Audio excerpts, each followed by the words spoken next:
제사복음서 83번째 시간 본문 16장 12절로 15절까지 말씀. 내가 아직도 너희에게 이를 것이 많으나 지금은 너희가 감당하지 못하리라. 그러나 진리의 성령이 오시면 그가 너희를 모든 진리 가운데로 인도하시리니 그가 스스로 말하지 않고 오직 들은 것을 말하며 장래일을 너희에게 알리시리라. 그가 내 영광을 나타내리니 내 것을 가지고 너희에게 알리시겠습니다. 무릇 아버지께 있는 것은 다 내 것이라. 그러므로 내가 말하기를 그가 내 것을 가지고 너희에게 알리시리라 하였노라. 아멘. 잠시 기도하겠습니다. 주님, 오늘도 우리들에게 허락하시는 말씀, 제자들에게 이미 하셨던 말씀입니다. 다시 그 말씀 이루어지는 자리 되게 도와주시고, 그 말씀이 이루어진다는 것은 우리가 주님의 제자라는 것을 또다시 증명해 보이는 귀한 시간이 될 겁니다. 주님, 오늘도 허락하신 말씀 다시 제자들처럼 붙잡고 새기고 나아가는 시간 되게 하소서. 감사하며 살아계신 예수와 이름으로 기도드렸습니다. 아멘. 저희가 16장으로 넘어오면서 제일 첫 번째 우리가 다뤘던 주제가 실족하지 말라는 이야기였어요. 그리고 두 번째 주제가 그럼 성령님께서 오셔서 하시는 일들이 세상에 대해서 노출시킨다라고 말씀드렸죠. 그 세상에서 노출시키는 하나님의 그 새로운 컨셉은 뭐였냐면 죄에 대하여, 의에 대하여, 심판이 세 가지 이슈에 대하여서 성경적 정의, 하나님의 정의, 우리가 보고 있는 죄의 정의와는 다르게 우리는 죄져서 죄라고 생각하지만 하나님은, 예수님 오셔서 뭐라고 그러셨어요? 뭐라고 그러셨습니까? 안 믿는 것이 죄다라고 말씀하셨고요.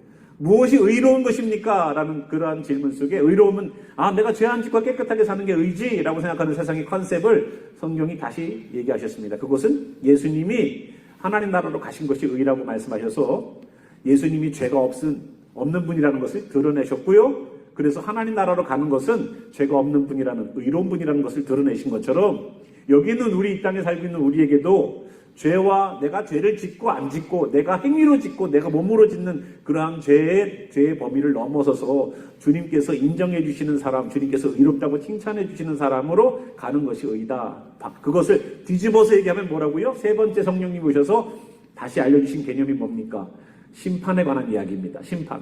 그래서 벌 받는 것은 죄졌으니까 벌 받는 거지가 아니라 우리가 주님의 말씀대로 살면 세상은 자동적으로 심판받는다는 겁니다. 두 사람이 있는데 한 사람에게 무죄가 선고되면 이 사람에게는 유죄가 선고되는 거예요. 왜냐하면 둘이서 법정 공방이 있었기 때문에 그렇습니다. 주님이 의로움을 입으셨다는 것은 마귀는 죄가 있다는 것을 증명해 보이는 거예요. 그래서 세상은 심판받았다라고 말하는 것이죠. 여기까지 우리가 배웠습니다. 그리고 우리가 12절로 넘어오면서 그런데 예수님께서 오늘 하셨던 말씀이요. 내가 아직도 너희에게 이를 것이 많다는 거예요. 더 알려줄 게 많아. 근데 시간이 없어. 그런데 중요한 것이 있어. 뭐냐면요. 지금은 너희가 감당하지 못한다는 거예요. 지금은 감당하지 못한다. 오늘 제목이 뭡니까? 무엇 없인 감당 못합니다예요. 여기 동그라미 안에 뭐가 들어갈까요? 동그라미 안에 뭐가 들어갈까요? 여러분 금방 답 찾으셨을 것 같아요. 자, 지금은 우리가 감당 못한다는 얘기를 제자들에게 해주고 있어요. 예수님을 위하여서 목숨을 내놓겠다고 말했죠. 예수님을 위해서 내가 목숨을 내놓고 예수님 따르겠습니다. 그래서 진짜 베드로는요, 여기에 자기 품에 단검을 가지고 있다가 예수님을 잡으러 오는 그 순간에 대제사장의 종 말고의 귀를 잘랐습니다. 예수님을 지켜주려고. 근데 예수님 다시 붙여주셨죠. 칼로 승했다가는 칼로 망하니까. 하나님의 나라는 칼과 능력으로 쓰는 나라가 아니에요. 하나님의 나라, 신앙이라는 것은요, 내가 갖고 있는 것으로 세워지는 나라가 아니에요. 머티리얼이 달라요.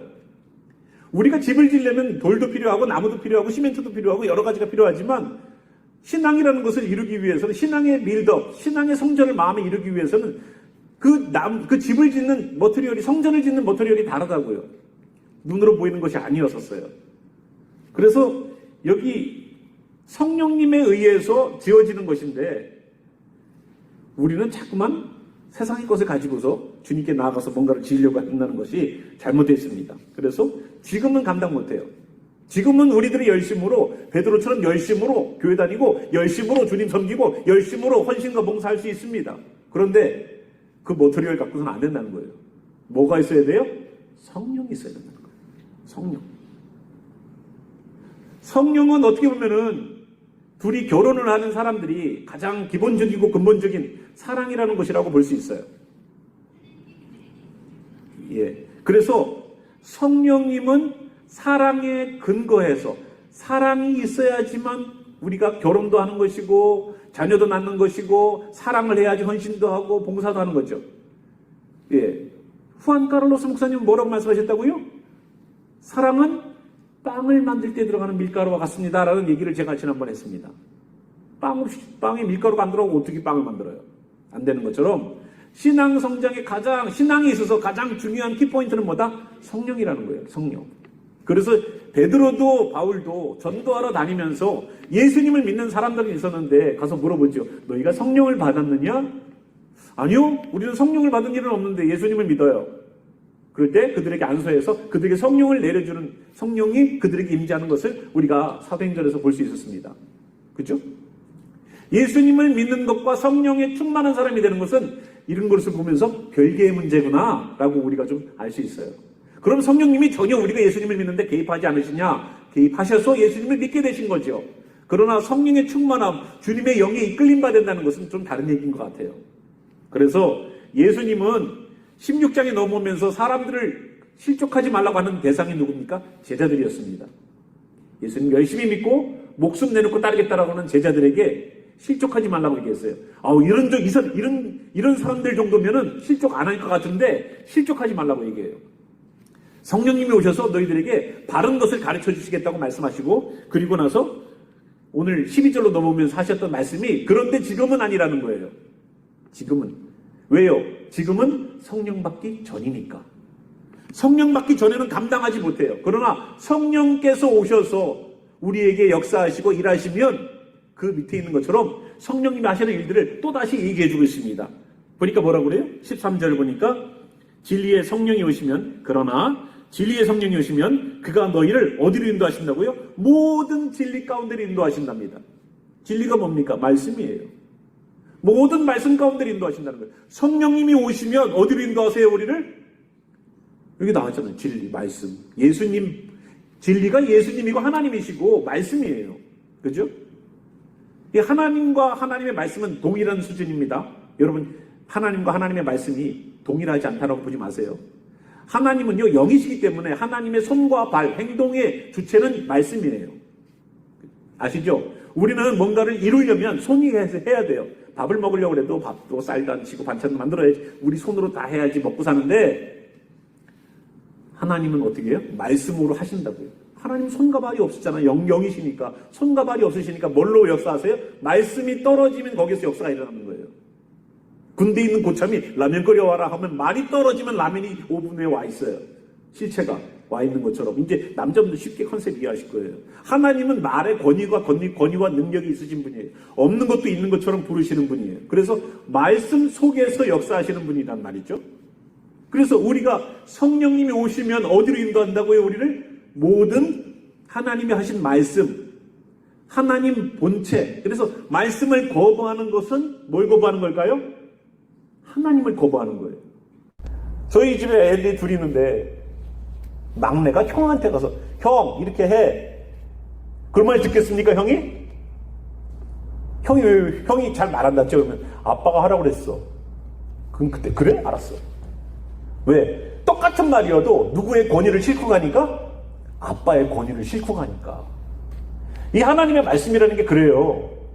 우리에게 능력이 전혀 없어요. 그러나 주님께서 하셨던 말씀을 통하여서 주님의 역사가 나타나는 거죠. 그래서 여기 있는 것처럼 성령님이 우리에게 오시면 나타나는 첫 번째 증상이 뭡니까? 우리에게 나타나는 증상이라고 그럴까요? 현상?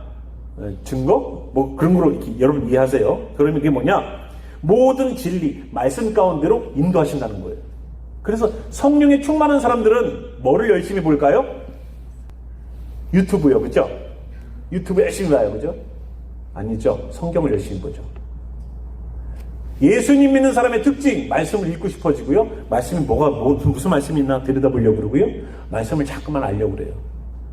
지금은 저도 안경이 밑에가 돋보기 안경을 넣어야지만 볼 수 있는 시대가 됐어요. 나이가 됐어요. 그런데 이거 마저 없어져갖고 눈이 잘 안 보게 될 때는 어떻게 될까요? 들어야 되겠죠. 예, 들어야 될 거예요. 만약에 귀도 어두워져서 못 들으면 어떻게 될 거예요? 눈도 안 보여, 귀도 안 들려. 그때는 성경 읽고 싶어도 못 읽어. 읽고 싶어도 못 읽어. 누군가가 읽어주려고 해도 못 해. 네, 그 시대에 되기 전에 성경을 읽으세요. 그 나이가 되기 전에 성경을 읽으십시다, 우리. 자, 진리의 성령이 오시면 우리를 모든 진리, 말씀 가운데로 하나님에게로, 예수님의 뜻에게로 계속 집중시키는 거예요. 이 말씀 가운데 여러분 사십시오. 성령님의 증거, 첫 번째, 우리를 말씀 가운데로 인도하신다는 것. 13절 뒤에 보겠습니다. 그가 스스로 말하지 않고 오직 들은 것을 말하며 장래일을 너희에게 알리시리라. 주님께서 성령을 보내셨죠. 그 성령님은 오셔서 하고 싶은 말을 하시는 분이 아니에요. 왜? 예수님이 그러셨거든요. 예수님이 오셔서 예수님이 내가 하고 싶은 말을 하셨습니까? 아니죠. 예수님도 분명히 하나님께서 예수님에게 주신 말씀을 예수님은 받아서 토스한 것 뿐이에요, 우리에게. 그죠? 그래서 예수님도 내가 임의로 말하지 않고 내가 자의로 말하지 않고 아버지께 들은 것을 너희에게 말한다라고 성경은 얘기하고 있습니다. 그러니까 예수님도 오셔서 할 말이 얼마나 많겠어요. 할 말이 얼마나 많겠어요. 너는 왜 그러니, 너는 왜 그러니, 그러나 하나님의 하시는 말씀들을 가르쳐 주시면서 사역을 이어나가셨다는 것을 보면서 성령님도 그렇게 하시더라는 겁니다. 그래서 하나님과 예수님과 성령님은 하나의 말씀, 하나님은 이런 말씀 하셨는데 예수님은 다른 말씀 하시네. 성령님이 또 다른 말씀 하시네. 그러면 어떻게 되겠어요, 신앙이? 어디다가 맞춰야 되는 거야 도대체? 아이들에게 어머니가, 아버지가, 엄마는 가! 그런데 아빠는 가지 마! 그러면 아이들이 어느 장단에 춤을 추란 말이야. 그런데 어떤 말을 따른 걸 보면서 그 집에 가장이 누군가를 알 수 있어요. 예. 여러 가정에서 그런 것 같아요. 자, 그래서 우리를 진리 가운데 인도하시고 그가 자기 스스로 말하지 않고 하나님도 예수님도 성령님도 똑같은 말씀 하신다는 거예요. 그런데 그가 무엇을 우리에게 알려주신다고 그랬어요. 자, 13절부터 성령님은요 계속 13절에도 공통적이고 14절에도 또 나오고 15절에도 또 나오는 단어가 있어요. 그것이 뭐냐면 알리신다는 거예요. 알리신다. 뭘 그렇게 알려주고 싶으실까? 성령님은 뭘 오셔서 그렇게 우리에게 알려주고 싶으실까? 13절에 나온 것은요 장래일이에요. 지금 우리가 점집 찾아가야지 장래일을 말해주죠. 점집까지 안 가시는 분들은 오늘의 운세를 뒤적거리시는 분들 계시죠. 자꾸 웃으시는데 큰일인데 우리 교회에서 이러면 안 돼요. 예, 회개하십시오. 예. 오늘 어떨까? 나는 돼지띠니까 저도 하도 신기해서 봤어요. 하나 하고. 예, 하나도 안 맞아. 자, 성령님이 오셔서 하시는 장래의 일은요, 누군가에게 무슨 일이 생긴다 이런 얘기가 아니에요. 안 믿으면 지옥 간다, 믿으면 천국 간다, 잘 믿어라, 어떻게 믿어라, 이런 얘기를 써놓으신 게 장래의 계시고 장래일이에요. 교회 다니시는 분들이 자꾸만 점집처럼 교회를 생각하시는 분들 계세요. 이 교회는 점집 아니에요. 네. 정말로 말씀 저도 어떨 때는요, 오늘 무슨 말씀 주실까 사모하다가도, 왜냐면 그 말씀들이 이루어질 때가 있어요. 계속 며칠을 계속 그 말씀이 말씀 오늘 큐트했는데 그 말씀이 이루어졌어. 그러면 어떻게 돼요? 한 며칠 지나잖아요. 그러면 내일 무슨 말씀이 있을까 들여다보게 돼요. 반쯤 넘어갔어요, 저도. 그래서 우리가 이렇게 되더라는 겁니다. 그러나 주님께서 말씀하시는 장래의 일은 우리가 정말로 주님께서 오실 그때를 성령님께서 알려주시고 마지막 때를 준비하라, 우리의 마지막을 준비하라는 주님께서 계속 주시는 성령의 터치하심이 있겠죠. 준비해라, 우리에게 준비해라 하겠죠. 그것을 우리에게 알려주실 겁니다. 성령님은 그래서 우리의 장래일, 우리의 인생의 끝, 우리 주님께서 오실 그날을 알려주세요. 그래서 우리가 무방비 상태로 주님이 오실 날을 준비하지 않게 그냥 마음 편하게 그냥 랄랄랄라 이렇게 못하십니다. 성령의 사람은 준비하는 사람, 영적으로 세상이 돌아가는 것을 바라보면서 하나님의 말씀이 어떻게 지금 집행해가고 이루어져 가는지를 발견하는 영적인 안목이 생기는 사람. 성령님의 사람은, 성령이 주장하시는 사람은 어떻다고요? 장래의 일을 알아가는 거예요. 때가 가까이 왔구나. 눈 감고 난로에 손을 점점 가까이 대면서 난로가 가까이 왔구나. 손을 겨봐야 알아요. 가까이 가는 거, 뜨거운 게 점점 가까우면 알지. 그런 것처럼 성령님도 가까이 가면 가까이 갈수록 때가 마지막 때로 가고 있구나라는 것을 알게끔 하신다는 거예요. 그러니까 14절을 보겠습니다. 그가 또 성령님이 하시는 일이 내 영광을 나타낸다는 거예요. 예수님이 영광 받으셨죠. 예수님이 십자가 지시기 전에 하나님의 영광을 드러내셨고요. 십자가를 지신 이후에는 예수님의 영광이 드러났어요. 영광이 드러났다는 건 뭘까요? 영광이 드러났다는 것은 시험으로 표현하면 아이가 시험을 봤는데 시험 성적이 잘 나와서 반에서 1등 먹었다는 것을 잘했어 하고 얘기해 주는 걸 영광 받았다고 그래요. 예수님이 십자가 지시기 전에 가룟 유다가 예수님을 팔려고 어둠 가운데로 나가는 그 순간 예수님은 아버지께서 영광을 받으셨고 나도 영광을 받을 것이다 라는 말씀을 하세요. 무슨 말? 하나님이 무슨 영광을 받죠? 가룟 유다가 예수님 팔려고 나갔는데 하나님이 어떻게 영광을 받으실까요?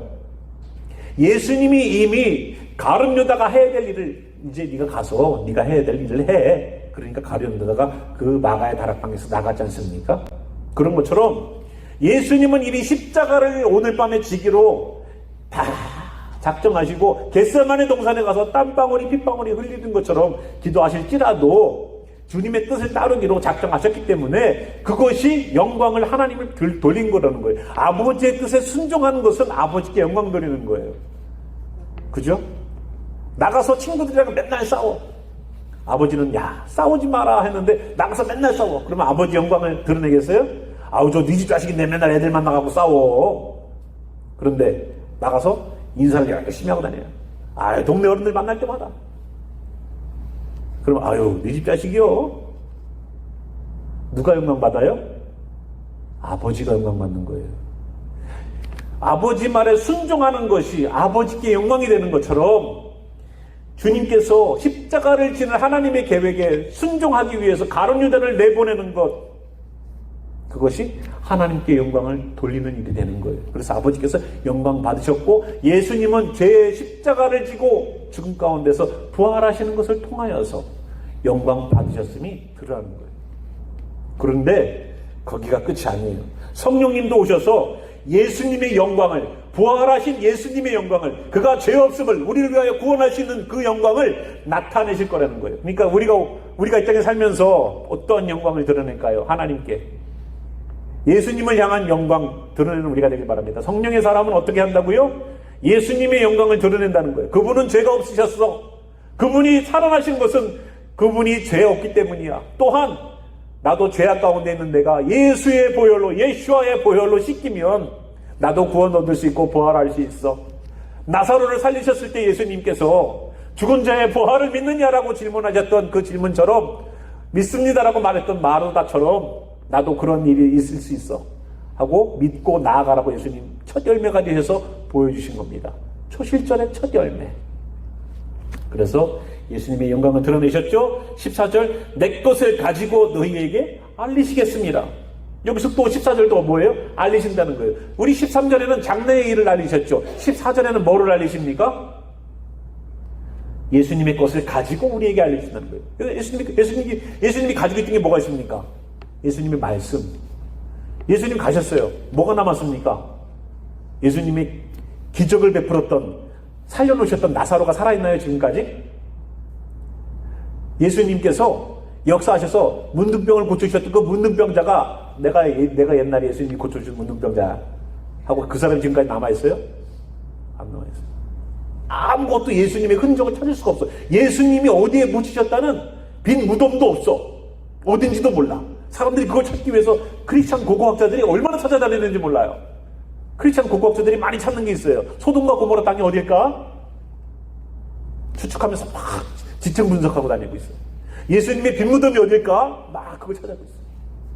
성전이 어디 있을까? 잃어버린 법궤가 어디 있을까? 네, 저도 한때 그거에 심취해가지고 너무 하고 싶었는데 무진장 돈이 들어가더라고요. 무진장 들어가더라고요. 막. 북 갖고서 맨날 이것만 하고 있는 것 같은데 북 갖고 먼저 훅훅 날리면서 이제 목 파내는 것 같은데 엄청 돈이 들어가더라고요. 그래서 포기했어요. 그런데 여기 있는 것처럼 예수님이 남겨놓으신 그 말씀을 가지고 우리들에게 알리실 겁니다. 내가 가지고 있는 것을, 내 것을 가지고 너희에게 알리는 거예요. 예수님이 말씀을 우리들에게 계속 어떻게 해요? 성령님은 알려주세요. 성령님은 계속 우리를 어디로 인도하신다고요? 모든 진리 가운데로 인도하셨죠? 그러면 그 다음에 하시는 일이 뭡니까? 그 주셨던 말씀들을 가지고서 우리로 사용하게 하시기 위해서 계속 말씀을 가르쳐 주세요. 지금은 설교를 딱 한번 듣죠? 그런데 다음 주에 물어볼게요. 지난주에 설교 뭐 들으셨는지 아세요? 그러면 지난주에 뭐 했더라? 주중에 물어봐도 몰라요. 우리 수요키티를 가서 물어봐도 주중에 주일날 설교가 뭐였더라? 한 3일 지났는데 가물가물할 때가 있어요. 그런데 언제 기억날까요? 이 말씀이 필요한 현장에 가면 기억나게 하십니다. 놀랍죠? 내가 전도해야 될 대상, 내가 정말로 저 성도에게 뭔가 한마디 말씀으로다가 가르쳐 주려고 뭔가 힘이 될 말씀을 주려고 할 때에 어떻게 돼요? 기억나게 하세요. 그래서 예수님이 말씀하신 것처럼 너희들이 대제사장들에게 잡혀 들어가거든 무슨 말을 할까? 염려하지 마라. 성령님이 알려주실 거야 라고 말씀하신 것처럼 지금은 무의식 속에 많이 말씀들이 저장되어 있지만 그 말씀들이 어느 순간 그 말씀들이 사용되어야 될 현장에 가면 툭 튀어나오는 거예요. 어떻게 내가 이거 기억도 못했는데 암송 말씀이라고 했는데 내가 몇 개월 전에 암송한 건데 그게 그냥 입에서 그냥 툭 튀어나가는 거예요. 벌써 나는 머릿속에서 기억하라고 그러면 잊어버렸는데 현장에 가서는 성령님이 역사하시는 현장에서는 그것이 드러나요. 왜? 성령님 하시는 일이 뭐라고요? 여기 있는 것처럼 내 것을 가지고 알리시겠다고 했으니까. 나로 하여금 주님의 말씀들이 기억나게 하시는 거예요. 자, 14절에는 주님께서 하신 말씀들을 가지고 우리에게 알리시고요. 15절 보겠습니다. 무릇 아버지께 있는 것은 다 내 것이라. 그럼 하나님께 있는 것이 무엇일까요? 그러므로 내가 말하기를 그가 내 것을 가지고 너희에게 알리시리라 하였노라. 그럼 아버지께 있는 것이 뭘까요? 하나님에게 있는 것. 돈? 건강? 지혜? 지식? 다 하나님 갖고 계시죠. 다 갖고 계시죠. 그러나 예수님이 오셔서 이 땅에서 보여주셨던 하나님의 능력은 돈을 많이 끌어모으는 것이 아니었어요. 만약에 저희 교회에서 아픈 자 한 명이 일어났어요. 예수님 시대처럼 아픈 사람이 한 명 일어났다고 치자고요. 그러면요, 여기 저희도 전도 하나도 안 해도 돼요. 여기 번호표 하나 갖다 놓고 자리 한 200개 깔아놓고서 여기 꽉 끌어차도 여기서 기다릴 거예요. 번호표 받고 들어와야 돼요. 예, 그거를 방지하기 위해서 그런 일은 일어나지 않습니다. 예, 그건 아니고요. 정말로 주님께서 우리들에게 주시려고 하는 하나님 갖고 있는 그 모든 것들은 아마 하나님 자신일 거예요. 어떻게 보면 하나님의 말씀이실 거고 그것을 하나님의 것을 예수님에게 주셨고 예수님은 그대로 성령님을 통해서 우리에게 알려주셔요. 하나님은 하늘에 계신다라고 옛날에 봤죠. 예수님은 옆에 계신다고 그랬습니다. 그런데 성령님은 내주하시면서 계속 알려주시는 거예요. 우리에게. 그래서 13, 14, 15절을 통해서 성령님이 하시는 일은 뭐라고요? 알려주신다는 거예요. 알려주신다. 장래일도 알려주시고 주님의 말씀도 알려주시고 하나님의 뜻이 하나님의 말씀이 무엇인지도 하나님의 것이 다 예수님의 것이고 예수님의 것을 또 성령님이 받아서 알려주시는 것. 그래서 성경에 있는 이야기들을 우리가 눈여겨봐야 되는 이유는 하나님의 뜻이 무엇인가? 예수님이 뭐라고 말씀하셨나? 성령님은 어떻게 사역하셨는가의 현장을 다 볼 수 있는 장면이 바로 여기에요. 하나님도 보고 예수님도 보고 성령님도 볼 수 있는 장면이 이 성경책이라고요. 할아버지도 보고 아버지도 보고 아들도 볼 수 있는 데가 바로 여기에요. 그러니까 성경의 말씀들을 가지고서 여러분 말씀을 읽고 묵상하고 가시면 주님께서 예수님의 제자들에게 어떻게 보면은 중요한 밤이잖아요. 이 밤에 13장부터 17장까지 13, 14, 15, 16, 17 5장에 걸쳐서 몇 시간 저녁 먹을 때부터 시작해서 예수님 잡혀가는 그 날까지 바로 전에 있었던 이야기가 5장에 걸쳐져 있는데 얼마나 중요한 얘기면 예수님이 계속 말씀하실까요? 발을 씻으시면서 얘기하시고 가룟 유다에게 빵 잘라주면서 얘기하시고 그리고 마지막 때 이런 얘기하시고 그리고 17장에 가서는 우리를 위하여서 특별하게 중보기도까지 해주시고 마무리가 돼요. 사역이. 그러면 16장의 이 긴박한 상황 가운데서 하시는 이야기가 성령님에 관한 이야기예요. 왜? 제자들은 실족할 것이 뻔하니까 곧 몇 시간 있으면 베드로는 나는 예수님 모른다고 금방 부인할 거 뻔히 하니까 실족할 것이 눈에 보이니까. 그러나 지금은 감당 못해요. 맞아요. 베드로도 감당 못했어요. 목숨을 내놓고서 예수님 지키겠다고 했던 베드로도 감당 못했어요. 어느 누구 하나 예수님이 십자가 지시던 현장에 와갖고 예수님이 십자가 지신 걸 보고 눈물 흘리는 제자 한 명 있었습니다. 제일 나이 어린 요한. 나머지 제자들은 다 도망가갖고 방에 숨어서 눈 걸어 잠그고 들어오도 나가도 못하게 딱 이렇게 숨어 있었어요. 예수님이 십자가에 지시는 그 현장에 아무도 못 갔어요. 지금은 감당 못해요. 주님의 성령이 임하지 않고서는, 주님의 성령의 인도하심이 아니고서는 우리는 주님의 사역 감당 못합니다. 목회자도 마찬가지고요, 성도들도 마찬가지고요, 누구도 마찬가지예요. 주님의 성령의 마음이 아니면 성령님의 일들을 감당하지 못하고요, 알 수도 없어요. 늘 내 머리로만 돌아가지. 늘 내 머리로 돌아가지. 내가 판단 내리고, 내가 생각하고, 내 감정에 휘둘리고, 내 뜻에 휘둘리고, 내가 보는 관점에 휘둘리고, 모든 기준이 다 나예요. 내가 내려 다. 그래 놓고 나는 하나님의 뜻을 구한다. 하나님 웃겠어요. 하나님 웃겠어. 내가 다 결정해 놓고서 성령님의 뜻이래, 하나님의 뜻이래, 기도해 보니까 하나님의 뜻이래. 야, 정말로 기도했는데 하나님이 그렇게 뜻을 내렸을까? 나도 그 문제 놓고 기도하니까 성령님이 다른 말씀 하시는 것 같은데? 성령님은 하나인데 왜 뜻이 다를까? 문제는 뭐예요? 우리가 성령이 아니라는 거예요. 성령님이 아니고서는 사역도, 사는 것도, 아무것도 할 수 없는 게 크리스천이에요. 세상은요, 주님 없어도 잘 돌아가요. 그런데 크리스천은 어떻습니까? 주님 없으면 안 됩니다라고 말하는 게 우리라고요. 왜? 우리는 우리의 한계성을 너무나도 잘 알기 때문에. 건강하면 뭐합니까? 그 건강 누가 개런티예요? 그 건강, 요즘 같은 세상에는 누가 개런티합니까? 아무도 감당 못해요. 어제 멀쩡하다가 오늘은 뭐예요? 목사님 코로나예요. 전화 받아요. 올스톱 돼버려요. 신앙, 직장 뭐 다 올스톱 돼버려요. 안 그렇습니까? 지금 세상이 그렇잖아요. 우리가 주님의 성령에 충만하지 않으면 아무것도 할 수 없다는 것을 우리가 명심해야 됩니다. 성령이 아니고서는 아무것도 감당할 수 없다. 없다. 여러분 전도를 해보셔서 아실 거예요. 교회 와라, 교회 와라, 밥 사주고 시간 내주고 음료수 사주고 팍 해서 해도 교회 와서 안 차나도 예수님을 믿게 하는 건 다르죠. 교회 와서 안 차나도 예수님을 믿는 건 달라요. 전도는 교회와 앉혀놓는 게 전도가 아니라 그 사람을 예수님을 영접하는 사람으로 만들어 놓는 것, 구원자로 만들어 놓는 게 그게 전도예요. 쉬워요? 쉬워요? 어려워요? 어려워요. 우리의 힘으로는 감당하기 힘들어요. 내 옆에 있는 사람들도 정말로 주님의 구원을 이루기에는 너무나도 힘들고 어려워요. 그래서 여기 있는 것처럼 지금은 감당하지 못할 수도 있어요. 그렇기 때문에 우리가 뭘 구해야 돼요? 성령님의 역사하심을 구해야 돼요. 철저하게 우리는 내려놓고 성령님만 구하는 거예요. 성령님만 바라는 거예요. 주님, 나는 아무것도 아니에요. 아무것도 아니에요. 주님 도와주세요. 주님, 우리는 아무런 믿음도 없고 능력도 없어요. 주님 도와주세요. 오늘은 믿음 있는 것 같은데 금방 그 믿음이 식었네요. 없어졌네요.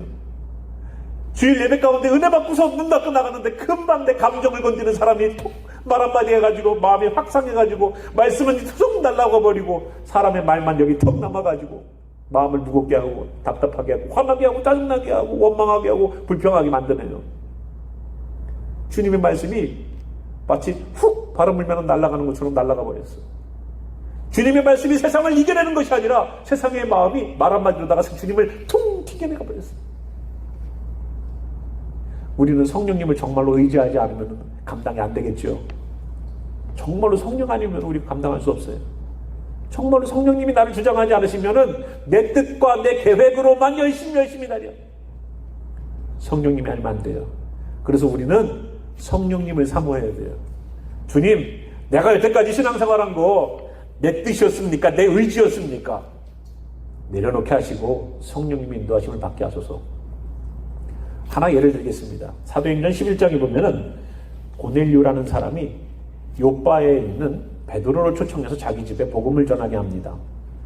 고넬료에게도 마찬가지고 요빠에 있는 베드로에게도 마찬가지였고, 고넬료의 집에 가서 복음을 전해라 라는 성령의 인도하심을 받는데, 그때 요빠에서 기도를 하고 있는 베드로에게 보여주신 환상이 보자기에 먹지 말아야 될 부정한, 이스라엘 백성들이 먹지 말아야 될 부정한 그러한 동물들을 잔뜩 넣어놓고 먹으라는 음성을 들어요. 주님, 이거 부정한 동물이고 성경에 먹지 말라고 되어 있는데 내가 어떻게 하나님의 말씀을 어기고서 먹습니까? 3번이나 주님께서 똑같은 환상을 보여주셨어요. 먹으라는 거예요. 내가 거룩하다고 말한 것을 네가 왜 부정하다고 하느냐? 그 꿈이 무슨 꿈인지 아세요? 부정하다고 말하는 이방인들에게 복음을 전하는 꿈이었었어요. 고넬료라는 사람은요, 유대인이 아니었었어요. 그는 로마의 사람이었었어요. 그 사람이 자기 집이 복음을 듣고 주님 앞에서 변화되고자 베드로를 데리고 오라는 성령님의 인도하심과 지시하심을 받았어요. 유대인의 생각은 이방인들에게 복음을 전한다고 허허허 예수님이 우리를 위해 오셨는데 이스라엘의 잃어버린 양들을 찾기 위해서 오셨다고 예수님도 말씀하셨는데 무슨 이방인이야? 어떻게 우리가 부정한 걸 먹어? 거부했죠. 그러나 베드로가 하나님의 환상 가운데 하나님의 뜻을 분명히 깨닫고 자기를 데리러 온 사람들과 함께 고넬료의 집에 가서 그 집에 성령이 임하게 하고 그 집에 그런 일들을 했어요. 그러니까 그 예루살렘에 있던 사람들이 뭐라고 그래요? 아니 이방인에게 복음을 전했다고 베드로가 어떻게 그럴 수 있어? 그렇게 부정한 자들에게 그리고 우리를 식민지로 만들고 있는 그 사람들에게 어떻게 그럴 수 있어? 했더니 베드로가 있었던 일들을 쭉 얘기하니까 사도행전 11장 18절에 이런 말을 해요. 제가 그거는 읽어드릴게요. 그들이 이 말을 듣고 잠잠하여 17절부터 읽을게요. 하나님이 우리가 주 예수 그리스도를 믿을 때에 주신 것과 같은 선물. 자, 베드로가 얘기했어요. 우리가 주 예수 그리스도를 믿을 때에 주신 것과 같은 선물이 뭘까요? 성령님이에요. 그들에게도 주셨으니 내가 누구이기에 하나님을 능히 맡겠느냐 하더라. 그들이 이 말을 듣고 잠잠하여 하나님께 영광을 돌려 이르되 그러면 하나님께서 이방인에게도 생명 얻는 회개를 주셨도다 하니라 라고 그들이 베드로의 뜻을 따라요. 성령님은 시대가 바뀌고 현장이 바뀌고 사람이 바뀌어도 우리에게 계속 말씀하실 겁니다. 이때는 이렇게 저때는 저렇게 성경 말씀의 근거에서 이방인에게 우리가 어떻게 복음을 증거합니까? 저런 사람들에게. 그러나 성령님 인도하시면 베드로는 따라서 주님의 뜻에 순종할 때 성령의 역사가 경험됐어요. 그래서 제가 요즘 묵상하고 있는 게 뭐다? 교회가 사역을 정해놓고 성령님이 해주세요가 아니라 성령님 우리가 사역을 하려는데 어떤 사역을 해야 될까요? 라고 먼저 우리가 성령님께 물어보는 것이 먼저가 되지 않아야 될까라는 생각을 해봅니다. 그래서 여러분들도 삶에서 주님 여기 성령님 알려주신다고 했잖아요. 진리의 성령이 오시면 알려주신다고 했잖아요. 장래일을 알려주신다고 했잖아요. 주님 우리가 신앙생활 이렇게 해서는 안 되는 거 알죠? 주님 고치게 해주세요. 주님 주님의 말씀 가운데로 인도하신다고 그랬잖아요. 말씀을 읽을 때에 졸린 게 아니라 은혜 받게 도와주시고 말씀을 읽을 때에 재미있게 해주세요. 왜? 성령님이 하시는 일들이 그런 일들이니까. 성령님이 오시면 하나님의 것을 가지고 예수님의 것을 가지고 성령님이 해주신다고 우리와 함께 하신다고 했잖아요. 우리에게 역사해 주세요. 우리는 성령님을 사모하고 성령의 역사가 일어나기를 구해야 돼요. 고넬료의 집도 예수님을 안 믿는 집이 아니었었어요. 성령의 집이었었습니다만 그들은 성령을 받지 못했었습니다. 그래서 성령의 역사하심이 시작되어 있는 그 현장에 베드로가 갔죠. 우리도 사역의 현장이 여기 다 다릅니다. 왜냐면 우리가 살고 있는 에리어가 우리가 만나는 사람들이 다 다르기 때문에 그래요. 그러나 그 현장 거기에서 성령님은 일하시고 역사하십니다. 오늘도 성령님 우리에게 알려주실 거예요. 내가 해야 될 말, 내가 정말로 그 사람들과 함께 나눠야 될 이야기의 주제들 다 성령님이 알려주실 거예요. 하하호호 즐기면서 우리가 뭔가를 한다는 것은 의미 없이 넘어갈 때가 많이 있을지 몰라요. 주님의 말씀을 나눠보세요. 굉장히 큰 의미가 있고 나중에 그 시간이 끝나도 아 오늘 시간 참 유익했어 하고 우리의 마음 가운데 남겨짐이 있을 겁니다. 우리 함께 일어나셔서 잠시 우리 좀 기도하는 시간을 가질게요. 지난 시간에 좀 기도 시간을 좀 길게 가지려고 했더니 조금 무리가 있는 것 같아서 저희들이 기도 시간을 조금 더 느리기는 하겠지만 나중에 저희들이 뭔가가 준비되면 하겠습니다. 일어나셔서 저희들 기도하실 때요. 성령 없이 살았던 성령님이 있다라고 알고 성령의 사람이라고 말을 하지만 성령님의 뜻을 물어보지도 않았고 성령님의 뜻을 따르지도 않았고 성령님이 원하시는 것을 순종하지 않았던 우리들의 삶을 좀 돌아봤으면 좋겠습니다. 우리들이 크리스찬이라고 말을 한다는 것은 성령님을 뺄래야 뺄 수가 없어요. 그런데 우리가 얼마나 많이 성령님 없이 살았었습니까? 성령님은 계속 알려주신다고 하는데 나는 계속 내 귀를 닫고서 내 목소리와 내 마음에서 울리는 소리를 마치 성령님의 소리처럼 포장하고서 주님의 뜻이라고 말하고 나가지 않았는지 다시 한번 우리 신앙들을 점검하면서 주님 앞에 주님, 나 성령의 사람 되게 도와주세요. 주님의 뜻에 순종하고 주님의 뜻을 따르는, 주님의 뜻을 발견하는 그런 사람 되게 도와주세요. 그래서 정말로 성령님의 나라로 가게 도와주세요. 하나님의 나라로 가게 도와주세요. 아버지의 영이 충만한 그 나라로 가게 도와주세요. 오늘도 주님의 말씀에 순종하는 성령의 귀한 사람이 되기 위하여서 성령 아니면 감당할 수 없습니다 라고 기도하며 나가기를 소망합니다. 기도하겠습니다. 지금은 성령의 시대라고 말을 하면서 왜 우리는 성령과 동행하지 않을까요? 성령에 대해서 누구보다도 잘 알고 있는 우리인데 성령의 충만한 말은 거리가 멉니다. 주여, 이 정도는 내가 할 수 있지, 이 정도는 내가 해결할 수 있지, 이 정도는 내가 판단할 수 있지, 이 정도면은 내가 가지고 있는 것으로 되겠지, 이거는 하나님이 원하시는 하나님의 뜻일 거야, 내 마음이 그러니까 하면서 정말로 성령님이 무엇을 원하시는지 무릎 꿇고 기도하는 시간은 어디 갔는지 모르고 그저 내 마음 가운데 내 편안만을 추구하지 않았습니까? 마음이 편안하면 주님께서 주는 평안함이라고 착각하고 있지 않았습니까? 내 삶이 편안하면 주님께서 허락하시는 환경이라고 거기에 안주하지 않았습니까? 지금 돌아보게 하소서. 우리의 마음이 편하다고 주님께서 원하시는 뜻이 아닐 수 있습니다. 내 육신이 평안하다고 주님께서 나에게 허락하신 환경이 아닐 수도 있습니다. 주님, 하나님의 것을 다 가지셨지만 예수님은 이 땅에 오셔서 돈을 추구하지 않으셨습니다. 예수님은 다 가졌다고 말을 했지만 이 땅에서 잘 먹고 잘 삶을 추구하지 않으셨습니다. 그런데 우리는 정반대로 예수님의 이름으로 잘 먹고 잘 삶을 추구합니다. 주여, 뭔가가 잘못되는 것 같아요, 성령님. 주님, 우리들의 신앙 다시 주님 앞에서 교정하게 도와주시옵소서. 주님 앞에서 다시 성령님의 음성에 귀를 기울여서 방향 조정하게 해주세요, 주님. 주님의 뜻과는 상관없이 우리 열심히 걸어가고 있다면 그 길이 주님의 길이겠습니까?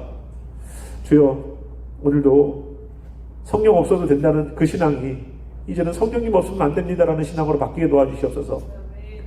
그렇게 주님의 뜻에 자신을 맞추려고 하는 성도들 속에 하나님의 말씀하심과 예수님께서 예수님의 것을 가지고 성령님에게 주셨던 그 예수님의 전달해 주심과 성령님이 내주하시면서 우리들에게 장래의 일뿐만 아니라 순간순간마다 우리가 처해진 환경마다 알려주시는 주님의 인도하심이 지금부터 주님의 뜻에 모든 것들을 성령님 아니면 안 됩니다 라고 말하고 따라가는 이들 속에 영원히 함께 계시기를 살아계신 나사렛 예수와 이름으로 축원하며 기도합니다. 아멘.